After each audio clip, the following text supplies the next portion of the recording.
Patay naman ang isang lalaki habang isa pa ang sugatan matapos silang mahulog mula sa tuktok ng isang tricycle sa Ilocos Norte.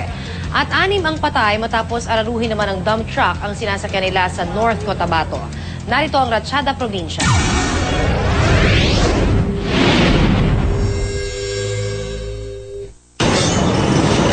Daig pang pinitpit na lata ng itsura ng tricycad na ito matapos araruhin ng isang dump truck sa barangay Batulawan sa Pikit, North Cotabato.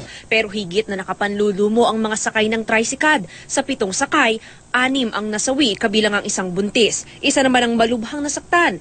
Base sa investigasyon ng Pikit Police, tinangkang i-overtake ng tricycad ang isa pang tricycle pero tiyempong paparating ang truck. Mabilis namang tumakas ang driver at pahinante ng truck at kasalukuyang pinaghahanap. Disgrasya rin ang inabot ng 2 sakay ng tricycle sa Lawag City, Ilocos Norte. May kargang kahoy ang 2 lalaki, kaya't pinili nilang sa tuktok sumakay. Kwento ng sugatan na si Felipe Kilat, nahulog ang karga nilang kahoy kaya't nahulog sila. Sinawim palad naman ang kasama niyang si Celso Cayaban na nabagok at nasawi.